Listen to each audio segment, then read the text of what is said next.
future Goldenville varsity badminton player, and top 50 global Call of Duty mobile player. Grabe yung intro. So yun, kuya, belated happy birthday. And yun, graduate ka na, nag-graduate ka na. So yun, padaring ka na. Kaya nang sinabi mo, hindi mo na kami kasi, ano.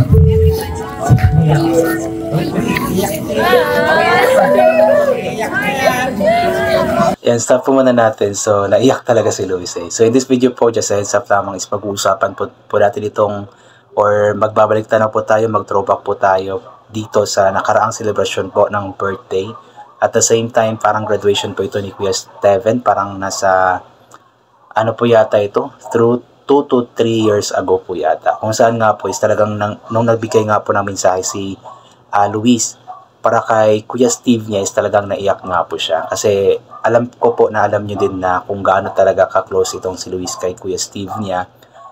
Si Kuya Steve po kasi yung palaging nandyan na malalapitan nga po talaga niya every time na meron siyang kailangan. May ano, kumbaga talagang kuyang-kuya po talaga ang turing niya kay Kuya Steve niya. At maging si Kuya Steve niya is talagang kapatid ang turing sa kanya. Kaya sobrang close po talaga nila, especially yung mga bonding moments nila na napakasaya po nila kapag sila po ay magkakasama. Kaya hindi talaga napigilan ni Luis na maiyak nga po nang mabigay nga po siya ng kanyang mensahe para sa kanyang Kuya Steven. So tara po, ipagpatuloy po natin ang panonood. Ay, hindi mo na ako ganun, ano. Bonding kasi. Bigyan niya ng tissue!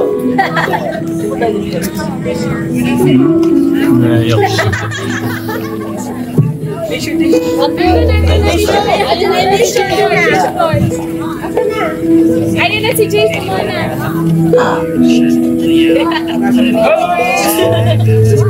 Kasi ganun na ako eh.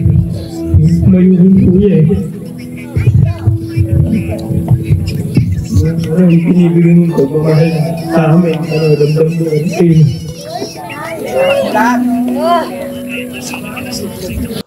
Kahit hindi ko masyadong naririnig yung sinasabi ni Luis, pero yung ano ba, yung puso ko parang, ewan ko, parang nakakaiyak din po habang nakikinig or nanonood po habang nagbibigay siya ng mensahe sa kanyang Kuya Steven. Talagang ramdam na ramdam kasi ni Luis yung pagmamahal na ibinibigay ni Kuya Steve niya sa kanya. Kahit po tayo, kung napapanood po natin palagi yung mga vlogs nila, magkasama silang dalawa, is talagang ramdam na ramdam po natin yung pagiging kuya talaga ni Kuya Steve kay Luis. Maging hindi man kay Luis, pagiging sa ibang bata, talagang napakabait na bata din kasi nitong si Kuya Steven nila. Ayun, maraming memories na talagang hindi ko nakakalimutan. Yung mga banding na bigyan natin.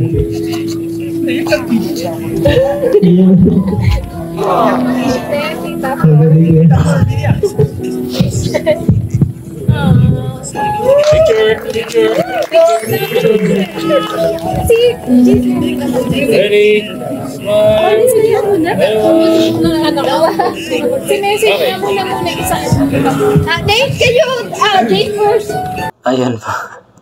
Grabe yung ano eh. Talagang napaluwa si Luis. Yung si Luis kasi kapag nagbibigay siya ng messages, always kasing merong laman talaga. Always na seryoso po si Luis kapag nagbibigay siya ng kanyang mensahe. Walang halong biro or trip-trip, talagang seryoso siya always kapag nagbibigay siya ng mensahe. Kaya ganoon na lamang po yung kanyang naramdaman talaga nang magbigay nga po siya ng kanyang mensahe, birthday message para sa kanyang Kuya Steven. Kasi inulit ko nga po na andyan palagi ang kanyang Kuya Steve na ginagabayan siya, nakikipag-bonding sa kanya. Alam mo yung inulit ko nga, talagang mas magkapatid pa sila yung turingan nilang dalawa.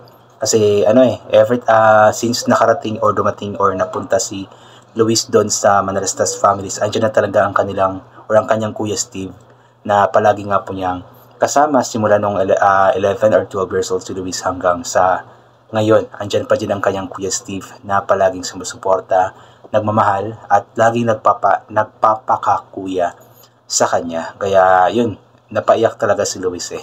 Ito naman po mensahe ni Ramshan kay Kuya Steve niya.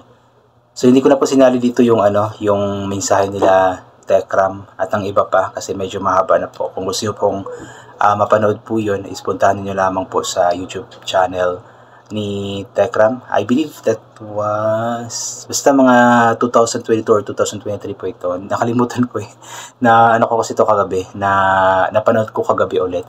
Although napanood ko na ito dati, pero yun nga po, nagbabalik tanaw po kasi ako ngayon sa mga nakaraang mga vlogs ni Tekram na andun po si Luis. At kapag meron pong part doon na andun po yung tao na ayaw natin makita, is kinakat ko po yun, tinatanggal ko po, zoom in or kinakrap para lamang talaga hindi makita, para hindi po kumbaga para good vibes lang po palagi at wala pong bad vibes na masali sa ating reaction video. So ito po, message naman ni Ramshan. Dapat kasi si Noah na yung magme-message dito, pero si Ramshan is ready na Gustong gusto nang mag-message sa kayang Kuya Steve. So tara po. Kasi hindi naman kapaganda yan. Oh, Jace. Thank you, Louis. Next, we have Jace. Happy birthday, Kuya Steve. Kapatid niya ni Steve yata. Be nice to your family and have good memories and sleep well and do anything in your dependent life and stay nice and be graduating in high school. Congratulations. College ready.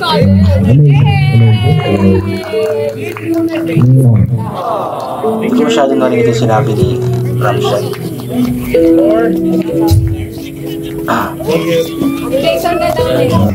Next, we got Yan, so hindi ko masyado narinig yung sinabi ni Ramshan, pero whatever it is, alam ko na sobrang grateful din po itong si Ramshan sa kanyang Kuya Steven. Kasi since ipinanganak nga po itong si Ramshan, is andyan na din po yung kanyang Kuya Steve na palaging gumagabay, umaalalay sa kanila, sa kanilang magkakapatid, until na dumating nga po din si Luis sa buhay nila, sa pamilya nila. So marami na pong kuya si Ramshan, although panganay si Ramshan ni Tekram, pero may mga kuya siya na palaging gumagabay sa kanya. Diyan si Kuya Steve, si Kuya Luis, si Kuya Noah, at iba pang mas nakakatanda sa kanya. Kaya yun, good job din sa iyo, Ramshan, sa iyong napakagandang mensahe para sa iyong Kuya Steven, at congratulations sa iyo, Steve, and happy birthday. Ang tagal na pala nito. So anyway yun, I think hanggang dito na lamang po itong gagawin ko na reaction video. So, thank you so much po sa lahat ng mga palaging bumabalik sa aking YouTube channel. So, inulit ko nga po palagi na ukalin po natin magdasal. Magpasalamat sa lahat ng mga bagay na atin natatanggap kahit na di po natin ito hinihingi. Kasi nga po lahat ng mga bagay na meron tayo ay kalob sa atin ng ating Panginoon, at wala ang mga bagay na ito kundi dahil sa Kanya.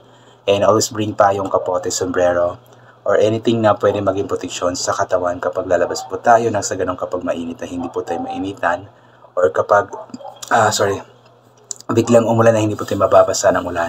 And always take vitamin C para mabuhos ang ating immune system at di po tayo masasamahan agad-agad ng kung ano-ano mang mga sakit-sakit. So once again, God bless po sa ating lahat at bye for now po.